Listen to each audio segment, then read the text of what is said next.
Deadpool and Wolverine is now showing in cinemas, so here's my review of Deadpool and Wolverine. It's no secret that Marvel's been on a bit of a low point recently. The whole world knows it, Kevin Feige knows it, and even Deadpool knows it. So a lot is riding on this movie. Will this be the Marvel Messiah that breaks the streak of bad MCU projects? Or will it continue its streak and lose more of the general public in the process? Having seen it now, I'd say it's really good, but it's not perfect. Let's start with the positives. First off, Ryan Reynolds and Hugh Jackman have insanely good chemistry. There will never be another person who can play Deadpool or Wolverine the way these guys do. They're irreplaceable at this point, and seeing them finally together on screen as the best versions of their characters was so cool. Because we definitely have never ever seen these two as Deadpool and Wolverine on screen before. Their dynamic was so much fun to watch, and they weren't kidding when they said that this was a two-hander, because these two definitely carried this movie together. As you would come to expect from a Deadpool movie, it's a whole lot of fun with very crass meta humor and loads of pop culture references. But what I liked about this movie is that it knew when to slow down and take things seriously. You see a glimpse of this in the trailers, but the scene where Deadpool and Logan talk inside the car was so good. It's definitely one of the highlights of this film for me, because it takes these two characters who suck at talking about their feelings and makes them talk. Plus, Logan drops some truth bombs on Deadpool that really shake him up. Yes, this movie is very funny, but believe it or not, there's a genuinely good emotional arc that both Deadpool and Wolverine go through in this movie, and that surprised me. Because this could have easily just been Cameos the Movie Part 3. But the journey these guys go through, not just as a team but individually, was so well executed, and at times their struggles felt really relatable. Speaking of cameos, they're definitely in here, and if you're a big Marvel fan, I think you're in for a treat. But make no mistake, the cameos aren't just here for the sake of fan service. The characters they got to cameo, much like Deadpool and Wolverine, also have an arc of their own. Couldn't really say the same for the villains who cameoed in the movie. They were mostly there so that the heroes would have people to cut and slice through. But speaking of villains, let's talk about the main villain of this movie, Cassandra Nova. I thought Emma Corrin did a pretty good job playing Cassandra Nova, and I thought the way they portrayed her powers visually was really good. If you've ever read New X-Men number 121, it's the issue where Jean and Emma Frost travel inside the mind of Charles Xavier and we learn the origins of Cassandra Nova. There's little to no dialogue in it, but the visuals were so trippy, and seeing the movie's portrayal of Cassandra Nova's powers reminded me a lot of that comic.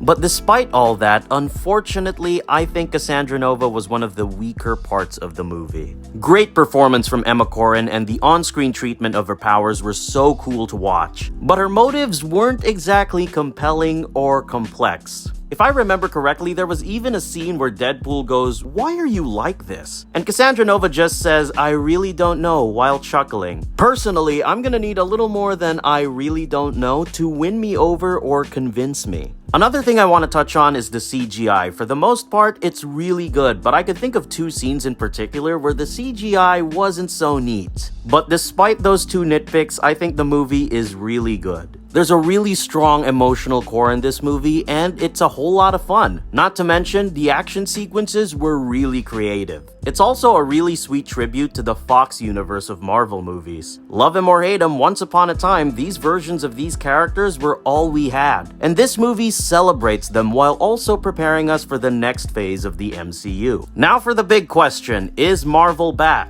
Personally, I think it's a little too early to tell. I'm gonna need to see a more consistent string of wins from them before I could say for myself that they are indeed back. But right now, they're 2 for 2, and it's all thanks to the X-Men. I'm definitely excited for more X-Men, and I really hope they keep the wins coming. If you're the type of person who doesn't like superhero movies or hates Deadpool in particular, because there are people out there who genuinely dislike the Deadpool movies and Deadpool as a character. I personally don't think this will win you over. If you're hoping they do that for you 20 plus movies into this franchise and they still haven't won you over, I don't think this will. This isn't a 3-hour think piece drama Oscar bait about a cancer patient trying to befriend an alcoholic alcoholic man with anger issues while they come to terms with their own mortality and their place in the world, because it's not that kind of movie. Martin Scorsese isn't gonna watch this and think this is absolute cinema. The movie's called Deadpool and Wolverine, for crying out loud. I'm pretty sure they know what kind of movie they are. But if you're a Marvel fan, I think you'll have a lot of fun with this movie. Because as a fan myself, there's a lot to love in here, and I truly had a good time. I don't usually do ratings, but I'd say this movie is an 8.5 out of 10 for me. It's really good, and it's definitely a crowd-pleasing movie that you have to see with a packed theater full of fans, but like I said, it's not perfect. Much like our two heroes themselves, but like Deadpool and Wolverine, you can feel them trying their best and actually putting effort in this one. Because other than a few exceptions, the last couple phases of the MCU felt like they weren't even trying. So this is definitely a breath of fresh air. Having seen all three Deadpool films now, my ranking of the Deadpool movies would be: third place, Deadpool 2, second place is this movie, Deadpool and Wolverine, and still the best Deadpool movie in my opinion, Deadpool 1. What do you guys think?